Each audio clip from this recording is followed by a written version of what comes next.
Okay, all right, good evening, everyone. Okay, so it's nice to be with you again.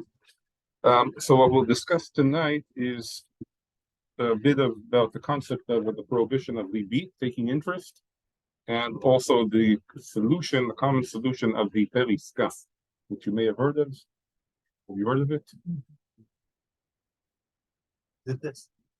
Yeah, either you haven't heard of it or you have heard of it, but maybe you don't really know what it means. Okay, so this is an important topic to be informed about because it's quite practical in a lot of scenarios, and it's good to have an understanding. A lot of people know that they're supposed to do a Heter Iska, but they don't even know what that means or how they do about it and when it's necessary. So we'll try to give like a bit of an introduction into all of that. So first of all, we know the Torah prohibits taking interest. In other words, if you lend money to another Jew, you're not allowed to take interest on that loan.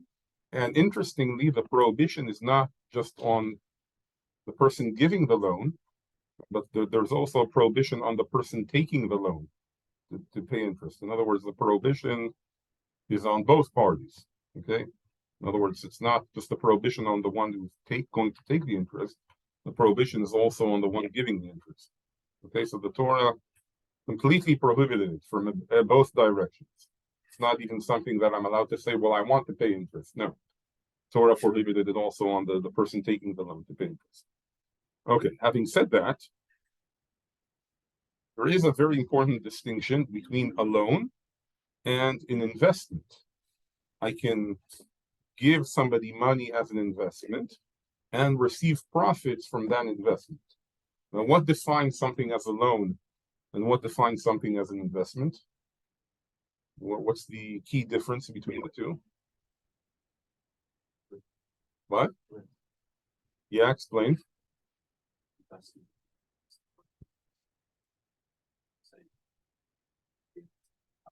Exactly. In other words, in the loan, that's the key difference. Okay.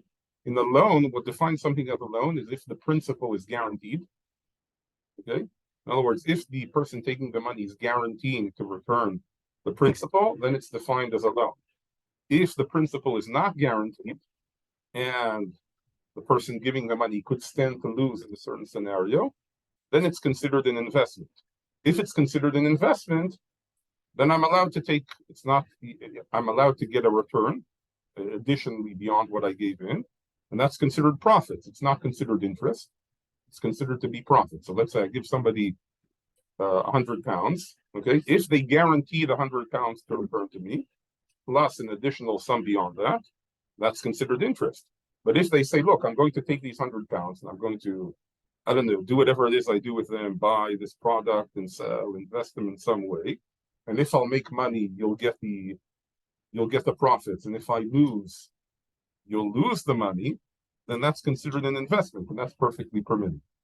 Okay, so that's the first thing you always have to check if you want to know whether whatever transaction you're doing is subject to the laws of the prohibition of taking interest or not.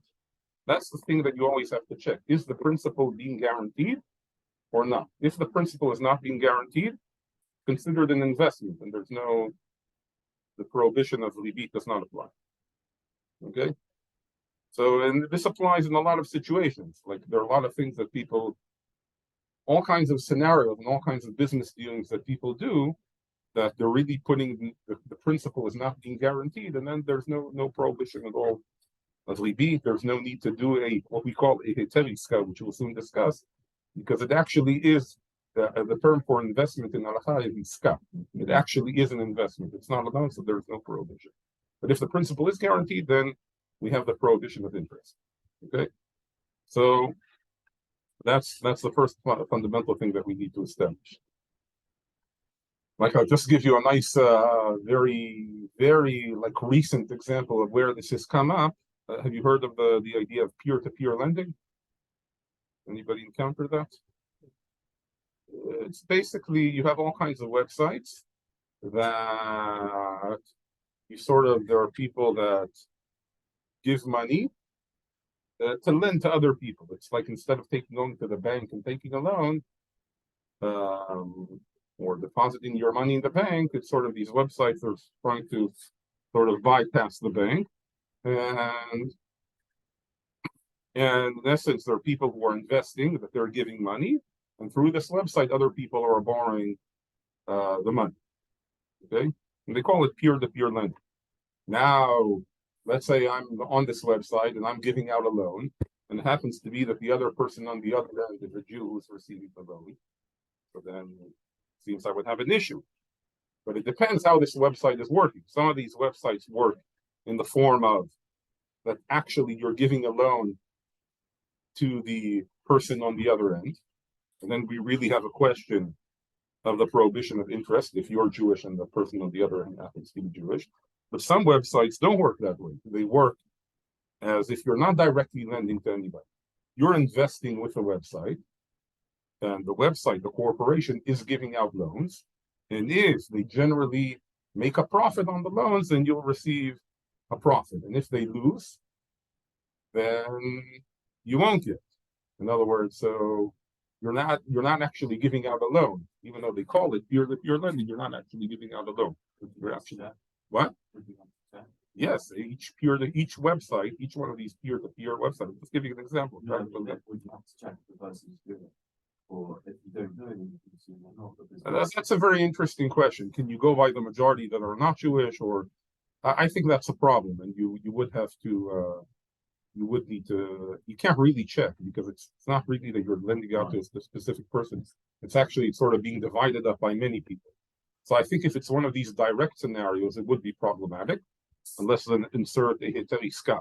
But if you go to one of these websites where it's not direct and the company is sort of a buffer in between, if they have that sort of scheme set up, then it's not a problem. I mean, that's just the other way to it. What? Let's say that you find out that you specify not going to lend to anyone who's Jewish. Essentially, like, someone could sue you for discrimination. Yeah, that's what I'm saying. I don't think you can do that.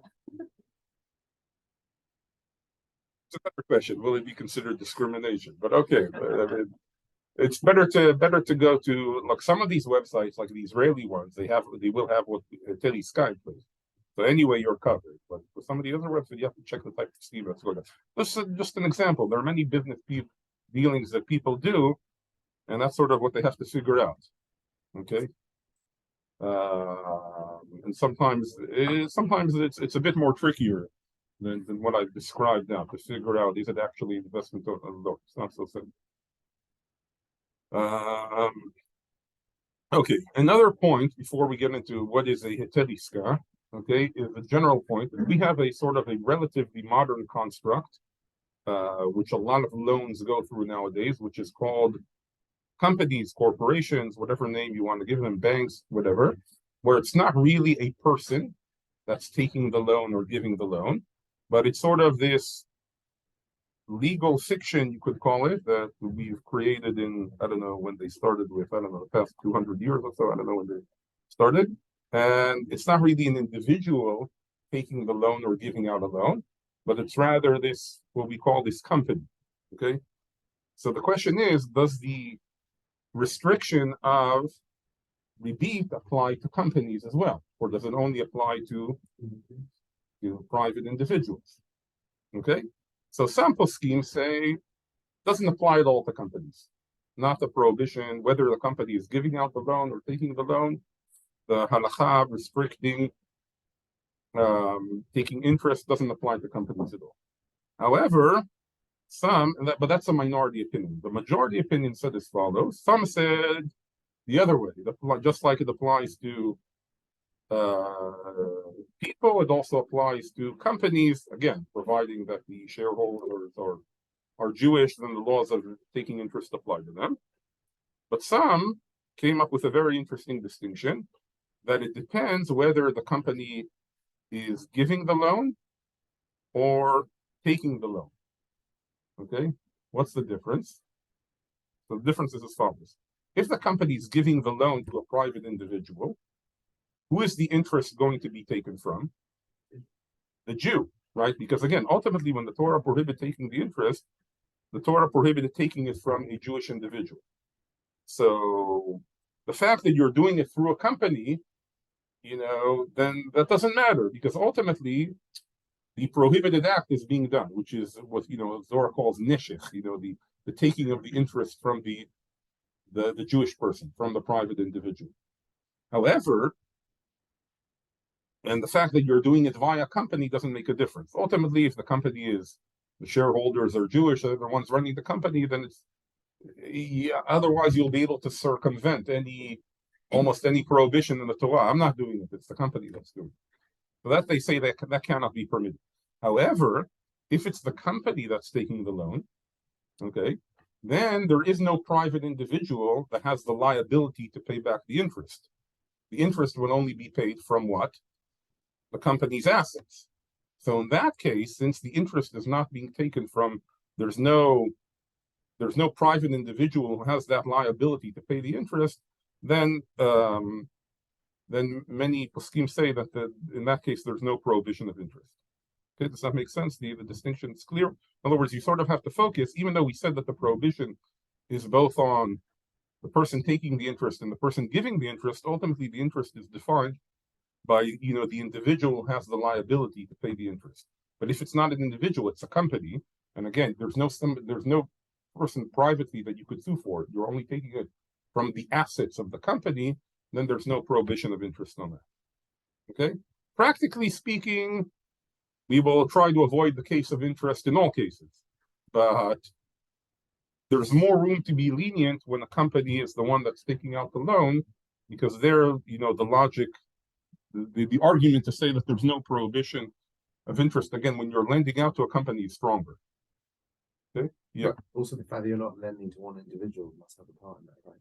What? If you're lending money to, if you're dealing it's with a company, it's not just going back and forth between one or two individuals. The stakes on. If it's a one-man company. Again, but you'll only be able to take from whatever assets the company has. You won't be able to get to the person behind it. Right. If the person has got a personal guarantee, then yes. If you, then that's something else. But we're saying that we're talking about a company which has limited liability. Okay, so then the person behind it is not guaranteed. It's just the company. I mean, that's a lot of the modern system of loans was built on the idea of companies, because it allowed the creation of debt, which an individual will not in his right mind take upon himself. Only a company would. And that's sort of what helped spring the economy forward. So there's sort of logic to that whole system. You're saying companies, so this would not apply to partnerships, it would not apply to any other sole trader or whatever. What?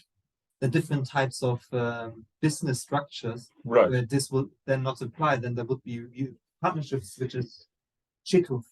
Shitut is partnership. It's two people that would be liable. So that's something else. Then there would be a prohibition. But there's limited liability partnership, then there's not a problem. Then okay, whatever. You have some say. You would have to check the legal structure of each entity. I see. Okay. Okay. All right. So having said that, so what do we do? Okay, now why is there a problem? So the problem is as follows, and this is, we know that the Torah prohibited taking interest. What's the reason the Torah prohibited taking interest? What's the logic? What? It's your brother. Yeah. So what? Well, let me ask you a different question. What's the justification for taking interest from an economic perspective? Well, the opportunity cost. What? The opportunity cost foregoing. I'm sorry? The opportunity cost I'm foregoing, meaning I don't have the money now, with which I could do something. Right. And I'm giving it over to someone else. So in that sense, it's like rent. In other words, just like if I take my house and I give it to somebody to use, right? They pay me rent. That's perfectly legitimate, right? Yes. Even the halacha, I can rent somebody my house, I can rent somebody my car. So I give him my liquid money to use for a certain time. I could take rent for that, right? Yeah. That makes sense. Yeah. It's not. So why did the Torah prohibit it? It's not like I'm stealing from somebody when I'm taking interest. There's logic to the idea of taking interest. It's rent for the time that I'm using the money. Why did nevertheless the Torah prohibit interest? Well, it's only prohibited to us, like between us, right? Okay, you're right. It's only prohibited to other Jews. Okay, And that's So what- I guess there must be a reason why, like it has to be tied. I think it should be tied together, right? Why? Because, and I'm guessing, I'm just saying, he's your brother. It's, I don't know. It doesn't. I cannot put it in the words. Just it's not right. It Maybe doesn't feel right. make it easier. Lending money should be something which shouldn't be exploited, something like that. Right. Well, again, so if you read the psukim on the prohibition of taking interest, it seems that the situation that the Torah is describing is that somebody has gotten into some sort of economic difficulties, right? And that's why he needs to take a loan. And taking a loan is a step before, Bankruptcy. or bankruptcy, or taking Slavery. charity, right? That's the next thing you could do. But there is a situation where a person hasn't reached yet the level that he's asking for charity. He wants to take a loan, to help him get back on his feet. Okay, so in essence, the Torah said, again, ethically, there's nothing wrong with taking interest. But in this scenario, where somebody, has kiamuch achicha, right? He's gone into economic difficulties, and now he's taking a loan. So the Torah says this loan should be given free. It should be given free. Okay, and it's a form of chesed, right? Kindness, a form of charity that we do, but that the Torah prescribed and sort of forced us to do. That if we're giving a loan in such a situation, then we're not allowed to take interest. Okay? As in, by virtue of the fact they don't have the money to borrow now, and they have to pay back more money, it's something that's likely to make them worse off than better off. Of course. In other words, you're taking again, I don't want to say taking advantage, because there is justification of taking the interest, right? In other words, as we said, it's sort of rent. Even the Gemara calls it rent. It says agar nata. It's the payment for the time that it's by that other person. But nevertheless, as it's like sort of a form of a charity that the Torah made. It's someone who doesn't have money, making them even more in debt. Exactly. It's a lot plug. I mean, this was for specific. No, for sure. Again, that doesn't mean that we can say anytime it's not like that, then it would be permitted. But I'm saying based on that sort of provided the reason why it would be justified to search for a workaround. Okay, because nowadays especially, there are many cases of loan where it's not due to any economic hardship. It's simply, there are certainly cases where that is the case. And if that is the case, it's certainly not proper to try to find a workaround, and the correct thing is given an interest-free loan. And there are institutions that do that, right? We call them gemach, right? Gmilut chesed, it's in essence a loan, which is given without interest to help people in economic hardship. But there are a lot of loans going on that are not due to any economic hardship. Like a mortgage, right, on the house. Okay, it's not because of economic hardship. It's simply the only way, to buy a house for most people is, to take a mortgage out for a certain amount of years. And there are loans for the sake of businesses and all kinds of loans going around. Okay, and it's very important for the economy to have these loans in place. Yes. Okay, sounds great. The way I would have said it was different, but Okay. I could be wrong. Is that we want to encourage people to lend, Right. but then we shouldn't need to encourage people to accuse them. What? That we shouldn't need encouraging. So we shouldn't need this institution paying the rent. Giving them a lucrative way of making money through lending. We shouldn't need this for people to lend. Yeah. I'm not following. What are you It's trying? an incentive for the lender to make money so that he's ready to lend. But we don't want this. We don't want to give an incentive for lending. We want it to be purely charitable. Right. That's Okay, what I'm so saying. No, I'm just saying, is that another way of saying it? okay, all right. Why that in the way that when the Torah prohibited the interest. Yeah. Yeah, but in essence, it's a form of charity, but it's a charity that the Torah required and prohibited taking. But again, I'm saying because there are a lot of loans going on that are not for that sake of charity, they're purely business loans. So the poskim in later generations tried to find a way to bypass the prohibition of interest. And the idea they came up with is the Heter Iska. Okay? Now, what is the Heter Iska? Heter Iska is really based on the idea of Iska in investment. Okay?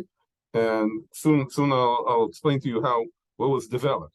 but the original Iska is what you learned in the Rambam. This already appears in Chazal. Chazal already spoke about a situation where I want to give somebody money, and that person will invest that money in some way, and then we'll share the profits. Okay? So how do you go about doing that? So the way Chazal instituted that it would be done is that they defined that when you're giving somebody money to invest, it would be considered half a loan and half a what we call a pikadon, a like deposit or investment. And then what happens? He's essentially guaranteeing me half of the money back, and half of the money I'm putting at risk. Okay. On the other hand, how much profits will I get? The investor, I'll get the profits from the half that I'm putting at risk. In other words, that I haven't lent to him. And from the half that I have lent to him, he'll get all the profits from that. Okay? So in that form of investment, you have one person who's providing the money. The other person will do all the work of investing, buying and selling, whatever it is that they will do. And they will share the profits 50-50. And if there will be a loss, they'll also share the losses 50-50. In other words, the person who received it, he'll have to pay back half of it, even if there are losses, right? Because that's the half which is a loan. And the other half, which is an investment, if they lose, they won't have to pay, but if there are profits, then they will give it back to the investor. Okay? Now, what we spoke about earlier, even in this situation, seems like a perfect setup, right? Half loan, half investment. Even in this situation, Chachamim still saw that there is something in this setup which is a bit close to interest, or a bit strikingly similar to interest. And the fact is that once we defined half of the investment as a loan, then in essence, again, the person is doing all of this. Why is the person who's receiving the investment, why is he willing to go to all the trouble of working so hard and investing all the money? Because he wants to get the profits. Now, where is his profits coming from? From the half that is given to him as a loan, right? He's not getting profits from the half that belongs to the investor, okay? So in essence, he's willing to do all the work in the investment to receive, again, he's received, let's say, £100. He's willing to work on the entire £100, not just on the 50, not just on the half that he will receive the profits from, but he's willing to do that to receive the half that is a loan. So in essence, he's paying back, he's guaranteeing £50, and on top of that, he's also providing all the work on the other £50. Okay, so it's not exactly interest, but it's similar to interest. And here we have the concept of a vakribi. So therefore, Chachamim said you cannot just do the 50-50. The person who's receiving the investment also needs to be paid a little bit beyond. Okay, now how can he be paid a little bit beyond? So there are different ways to do it. Either he can receive a salary, okay? It doesn't have to be a large salary, it could be just a small salary beyond for his work. Or another way to do it is that he will be compensated in the division of the profits and losses. So either you can give him as compensation for the fact that he's working, you can give him a little bit more than 50% profits, or you can tell him your share in the losses will be a little bit less than 50%. Okay, but he needs somehow to be, you can't just do the 50-50 split, he needs somehow to be compensated. Okay, and once you do that, then it's permitted. Okay, everybody clear so far? Okay. So that all appears in Chazal, in the Rambam, the Shulchan Aruch, everything is good and well. Now let's see the Heter Iska. The Heter Iska says, okay, instead we want really to give a loan with interest, but we know that's prohibited. So we're trying to do some sort of Iska, which again, for it to be Iska, what's the most critical thing that I need to have? I need to put some of the money at risk. But I want to put it at risk without putting it at risk. Okay? Is this not a bit Ramai? It is, but it's what we call in halacha. In halacha, we have a lot of halacha. You have to understand, halacha is ultimately a legal system, and like any legal system, it has loopholes. Okay, we know that for many areas. You're familiar with mechirat chametz, and halacha is filled with this stuff. This is another one. Okay, it's legitimate. Okay, so I have to somehow put my money at risk, but without risk. And it's not that just, I also want to receive interest, right? But it cannot be interest, it has to be what? Profits. So I need somehow to get profits, but to make sure that there will be profits. Okay, that's the challenge here. Can you like pay for the loss or something? What? Can you pay for the loss? What do you mean pay for the loss? Our concern is that once you make it into a risky thing, then Yeah, the person who's giving a loan, he doesn't want to put anything at risk. He wants the principal guaranteed, and he also wants the interest guaranteed. Okay, but according to Halacha, you can't have that. You have to have a risk to the principal, and you can't have guaranteed profits. So you want to be able to have a risk, but somehow to mitigate that risk.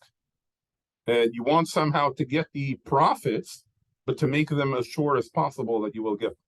Okay, that's the challenge here.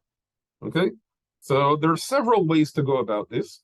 Okay, and that's why it's important. A lot of people think, oh, I'll just do a Heter Iska, or that means all I have to do is I'll make a regular loan document and I'll just put in the clause that everything is like Heter Iska. But there's not one Heter Iska out there. There are different ways to go about it. Okay, so that's why I think, even though there are poskim that say it's enough that you just write it's like Heter Iska, I don't think that should be done, because again, it's not like that there is one Heter Iska out there. There are different mechanisms to go about this, and the Heter Iska needs to be specified. Okay, for it to be, if we want it to be real, even though it is a loophole, we have to be clear on how this loophole is working, and there are different ways to go about it. Yeah. well, why was the first mention of it on scam?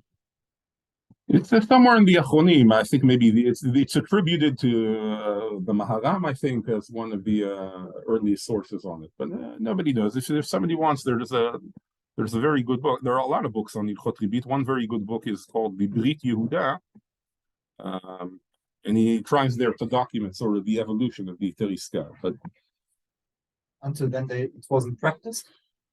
some of the ideas of Heter Iska appear in the Rishonim, but to actually put it in full Like a template. force, yeah, and it's sort of, once somebody came up with it, it sort of becomes widespread. A lot of things are like that. Like the idea of Mechirat Chametz appears already in the Tosefta, but to make it like, everybody, let's use it as a solution for businesses, then that only came about later on. And from big businesses with the that they were dealing with the scotch or whatever it is that they had, it became widespread for everybody.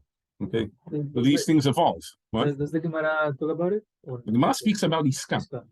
This is essentially what we're doing here is an Iska, but it's a clever Iska. Okay, so if you take a look here at, this is one version of a Heter Iska.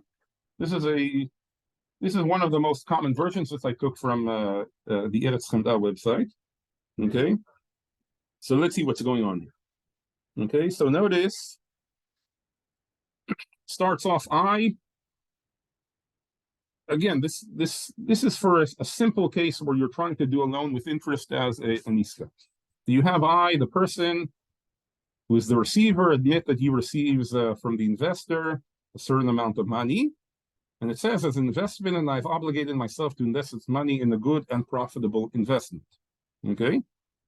Number two, if I will want to use this money for my personal needs or to pay off my debts, then I transfer ownership with a valid kinyan to the investor over a portion of my profitable assets of equal value to the amount that I received, and that portion will be in my possession as a form of investment in according with the following conditions. Why is clause number 2 important? Because we don't want to be able to track the money. Okay? Again, what we're trying to do here is to make an investment, but an investment which will be as sure as possible that won't have losses and will have profits. Now, if I'll be able to mark this money, which is the investment, I'll be able to see if there were profits or if there were losses. Now, we're not interested in doing that. So we're saying whatever money you take, I can't identify it, right? But rather, it's sort of going to spread out amongst all your assets. So even if I took, let's say the person gave me £1,000 and I immediately took those £1,000 and I used it to pay off a debt that I had.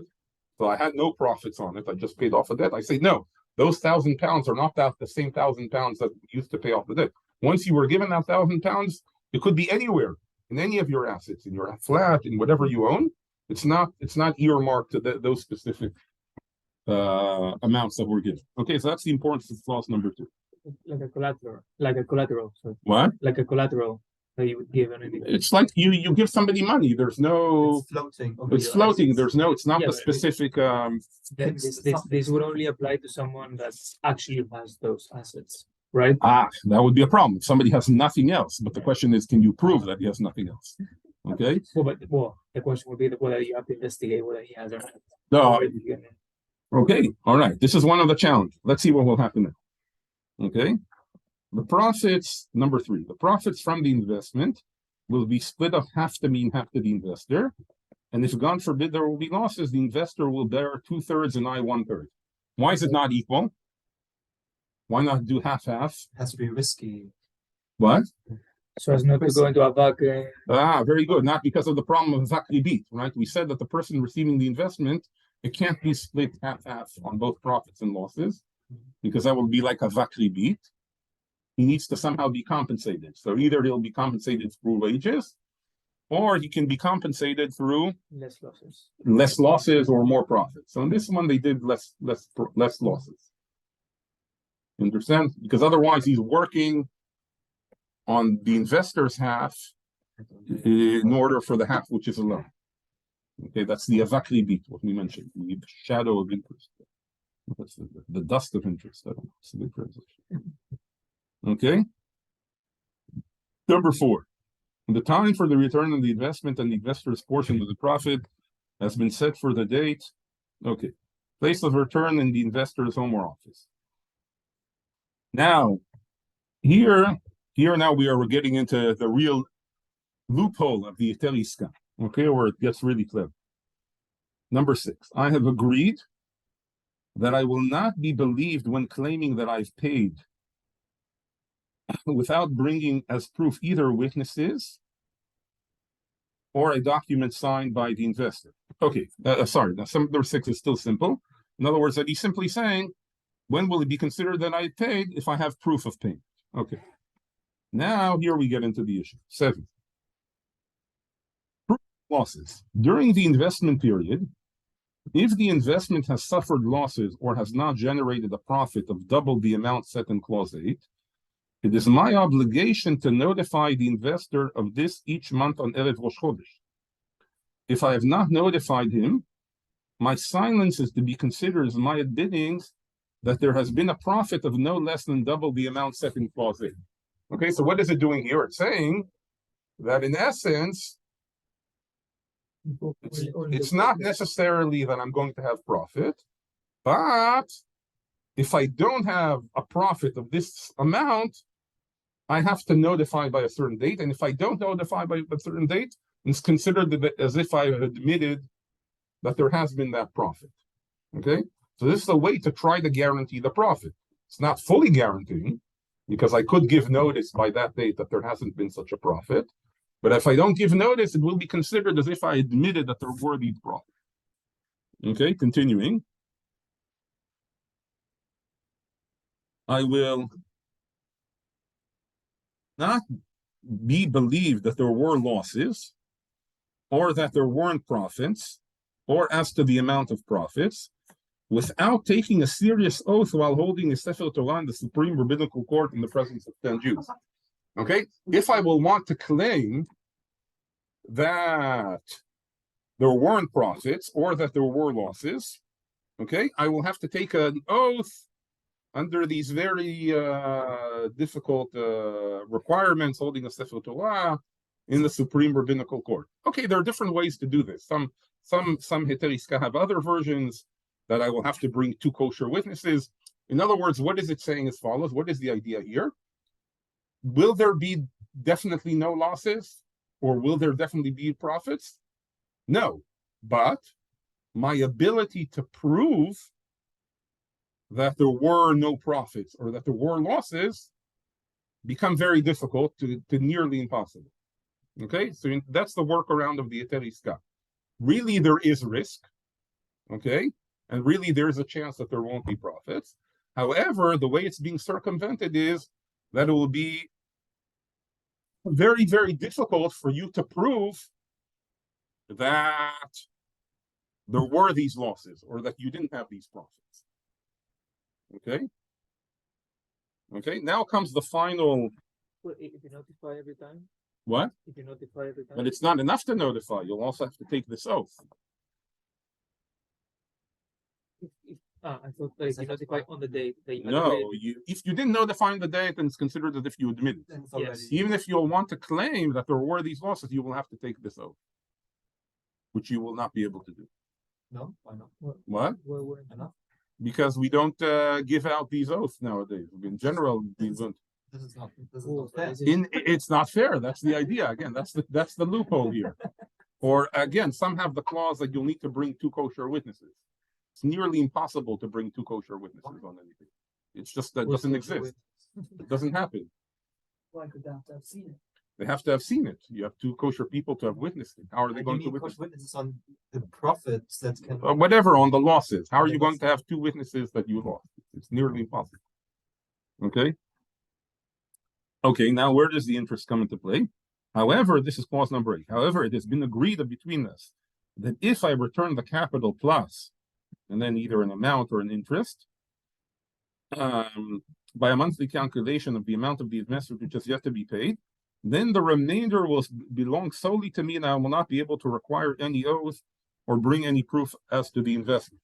In other words, here's clause number 8. Here's the final dagger in this document, and that it says as follows: that because it's assumed that you have had all these profits and that you have not had any losses, and you have no way of proving otherwise, or nearly no way of proving otherwise, then what it offers is that as a compromise, since we cannot determine what the actual profits were, then you can pay this amount, which is really the interest that the person is seeking, but it's being taken as a compromise on the supposed profits that you are unable to prove that didn't exist.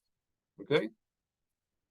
So in essence, the idea of this Heter Iska is as follows. I said this is one version of it. But the idea of this Heter Iska is that, in essence, there is risk involved. The profits are not definite, but we're making it very, very difficult to nearly impossible for you to prove that you had losses or to prove that you didn't have profits. And practically speaking, you will need to pay, what, if we didn't have the problem of the prohibition of Ribbit, what we would call interest, you're paying that as a compromise as to the amount of profits that actually existed. Okay? Everybody clear? Okay, so that's how the Heter Iska works. Basically, you get profits even if there are no profits. We don't know that there are no profits. We think that there are profits because the person, based on the conditions of the contract, has not been able to prove that there weren't profits. Okay? And he hasn't been able to prove that there were losses. What's clause 9? Clause 9 is, let's say, he doesn't pay by that time. So it's continuing to be, that the investment will be continued to be ongoing. Until it's returned. What? Until it's returned. Yes. That's how sort of what allows the more profits to continue accruing in the meantime. Okay, now I'll mention, there are other ways to do it. I'll mention just another very clever way to do, which there's a debate amongst them. All of these things are debated on what's the better way to do it, but there's another way to do it. Like sometimes people don't like this method because they think there still might be some sort of risk that the person might somehow be able to prove that he did have losses or something. So there's another way to do it, and that is that even if you give something as an investment, right, the person who's receiving the investment, again, they're supposed to share the losses. But let's say the person who's receiving the investment and he's handling he's investing the money. Let's say he does something that he shouldn't have done. Okay, he used the money in a way that he shouldn't have used it. Okay, in other words, let's say I gave somebody money to invest, and I told him invest only in bonds. What? Okay, but he went and invested in something highly risky, which I prohibited him from investing on. And then he loses.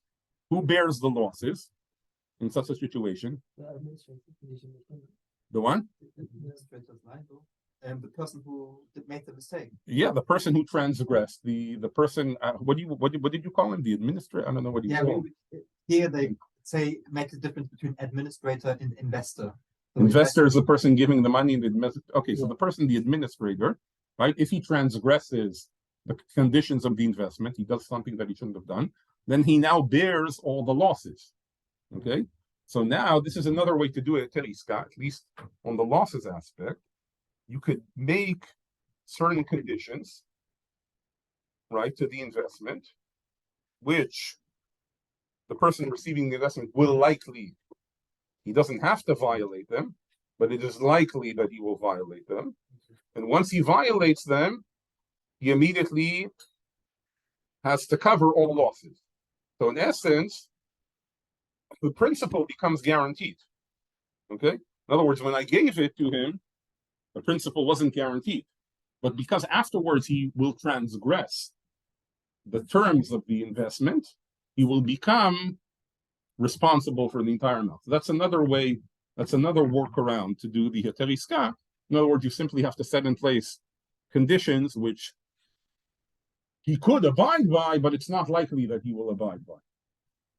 And if he violates them and he transgresses them, which he will, then at least the principal will be guaranteed. So that's another way to prevent. Some people prefer that because they say maybe somehow he will prove that he will have losses. In this way, they're sort of more guaranteeing the fact, because he'll be on sort of very closely after he will become actually responsible for any.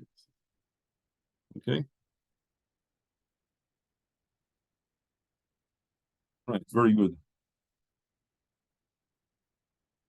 So how do you practically go about doing this? Okay. So one way to do it is, let's say if you're entering a business dealing with somebody, you make a contract like this as a Heter Iska with these clauses. You simply put it in the contract between you two.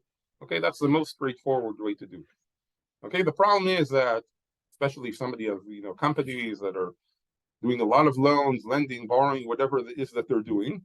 Okay, there's a lot going on, so it's a bit difficult and cumbersome to make a document like this for every contract that you're doing. Okay, so the solution to do about it, and the best way to do it, is to have what's called a general Heter Iska. This is what many banks have and many companies have. In other words, they have a document saying that any dealings that we're doing that involve lending are all subject to the following conditions of Heter Iska. And they'll publicize it on their website or whatever, so it'll be publicly available. And then, again, not everybody does this, but the best way to do this is then every contract that you sign, you simply refer back to that document that you have. Okay? And then you have sort of your general Heter Iska, which you sign on, you put on your website or whatever it is you want. If you go online, you'll see a lot of companies, especially in Israel, they'll have it on their website. And then in every contract that they sign, they'll have a clause. All of this is in accordance with the Heter Iska, which is available wherever it's available. Okay, that's a good practical way to go about making sure that you've done the Heter Iska. Okay, what happens if somebody? Yeah. I was going to say, is it at all necessary in between banks? What? Is the Heter Iska at all necessary? Again, in between banks, again, because it's just a bank taking a loan, then there's more of an argument to say it's not necessary. But nevertheless, we try not to rely on that. So we recommend, again, it's not. Yeah, there have been various cases where people have tried to get out of paying with the law clauses of the Heter Iska, but at least in all the cases I'm aware of, they haven't been successful. In other words, the Heter Iska is quite powerful in making sure that a person will have to pay ultimately. Any other I have a questions? question, but we're relating. Well, the question would be first whether there is something wrong with it, and second, if there's a Heter Iska that can be put in place. So, for example, let's say you go for dinner, or someone gets dinner for like 5 people. Yeah. And then you have to pay him back 1985, and you Okay. give him back £20. So, is that an issue somehow, or What do you think? Can you say that the change is payment for him sorting it out? If someone But you is, can't. if someone, What do you think? Is there a problem of Yeah, repeat payment for in sorting such it a situation? if you forgive the amount, then it's a gift, isn't it? out. But even the lender, you can't. The prohibition is also on the lender. You can't even gift the Yeah. interest. Yeah. If you give it as a present, if you, yeah.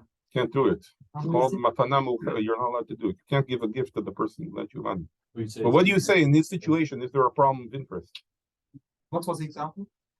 You owe this guy 1985. I just wired him 20. You can round it now.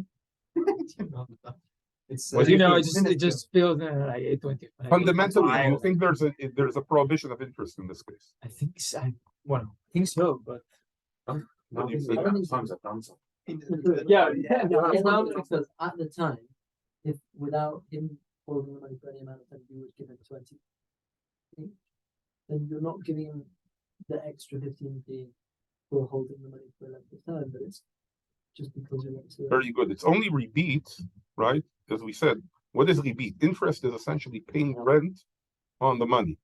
So it's only repeat if there's a time element involved. Okay? If you were to say, I'll give you now 1985 and in a week pay me back 20, then there's a time element involved. You could say those extra money that I'm paying him is for the time. Okay, but if he's now paying the bill at the restaurant and I'm immediately giving him 20 pounds, there's no time element involved. That's not the case. The case is in your home, someone's getting a Deliveroo, Right. and he's like, right, you owe me X amount. And you have a can 20. pay, you can pay no cash. Like nowadays, most of the times we wire. Okay, so you use- wire, but I'm saying there's no time element It's not involved. really, the Oh. extra amount you might give is not related to the time. Yeah, there's no time factor It's not involved. like the longer you don't pay me back, the more you have. Exactly. No, I'm not it is. paying It is the case. Like, Mhm. Why? the longer it takes for you to pay me, it means the longer like money sitting in your bank without doing anything is losing its value, right? So if I am essentially taking longer to pay him back, that means that he's not getting benefit of having that But money. you at the said same I'm time. wiring him immediately with the money, right? Well, you can, or you Some- cannot. So the way to get out of it is to pay him immediately, and if you pay him I'm saying if immediately- you're paying immediately, there's no time element involved. So then Right, there's let's say no you problem. waited. Let's say you waited 3 days already. You forgot. You waited 3 days. Then Yeah, but again, I'm saying does the fact that you're wiring 20 does it have anything to do with the time, or it's simply a matter of convenience because you don't want to bother. so would it be a problem if you think in your mind that, well, If you're compensating him, if you're because saying because if you're saying I would have paid him 1985, but because I feel bad for I having did the taken a whole week to order pay and him, you took it- then you would have a problem. oh, that's a problem. So having Yes. that in mind is a problem. Correct. So, But if there's no time element involved, then it can't. And be you're an doing interest. it just because it's. so what's the practical best way to go around this problem? Because it's very unpractical to give exactly back 1995.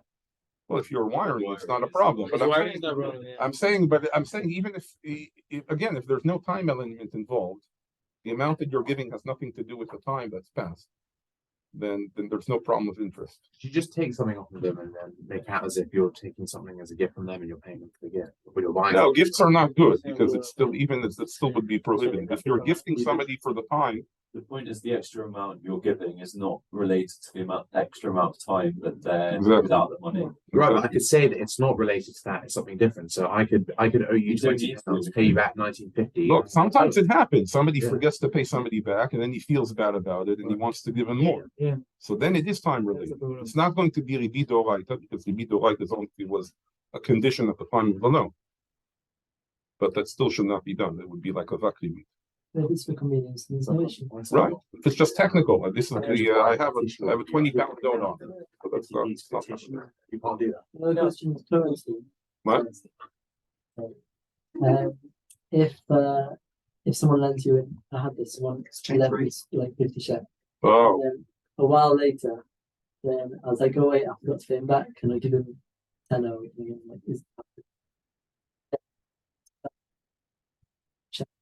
okay, that's a big question, but it depends on like a lot of factors where you took the loan. If you did it, let's say in Israel or here, in other words, each country has its own currency. And that's sort of considered to be the money of that place. Who was in Israel? So in Israel, then I think that they would go by the shekels. That's what you owe him. Surely you can like, 50 shekels. so I can convert it today and then. Next In week. essence, you owe him 50 shekels, so you'll pay him back 50 shekels on whatever 50 shekels is worth today. Right, so whatever is worth today. So accounting for inflation and things like that. See, wait. Well, inflation is another story. The question is, all of these there are a lot of discussions on. In other words, can I attach something to the consumer rate index? Would that be considered really beat or not? Okay, all these are very complicated issues. Surely you can just come to an agreement together, or is Well, if it's prohibited, then an agreement doesn't help. That's the tricky part about even interest. if, is there any way of wording it in a technically legal permissible way? If it's interest, then no, it's prohibited. You have to, unless you create like one of these. That's what I tried to say with. No, like to forgiving. say, yeah. It doesn't work. If it's forbidden, it's forbidden. So you have to, to get your calculator out and work on it. You have to, yeah, all this stuff has to be worked out. This is what I showed. This is one way to work around it. All right, thank you. Thanks so much for addressing us. There's not a minyan, but I'm still going to pray on it. So anyone who wants to join. So your recommendation, Diane, would be in these cases, just to give either the exact amount or as soon as possible. You don't have to go crazy about it. Somebody's expecting, there's no time. It's going to be a Friday night dinner. Just a technical matter. It's joining together and then keep us. Feel It'll be a really nice crowd. No, because I've had that thought. I'm like, well, this guy just like bought for everyone, so you're like, It's also the same thing. It comes up. So that's. Let's say I go to a neighbor and I borrow a bag of sugar. Yeah. And then I return a bag of sugar. You didn't get your whole bag of sugar and I'm giving you a little bit more. Yeah. Okay, but there's no intent there for. so it's Kavana is very important. I have no way of. So the context. The Kavana is very. I can't give him a bag of sugar with exactly Right. the amount of grams that was missing the first time around. No, in the case, yeah, but no, but in the case I was saying, you could give him exact amount, but it's more to do with the Kavana. If you don't have the Kavana, Just saying that when I'm gonna write the 1985, I'll look silly. I'm putting in 20. right? Yeah. Let's say, Tuesday. Ah, very good. I got news from Legacy offering. Right.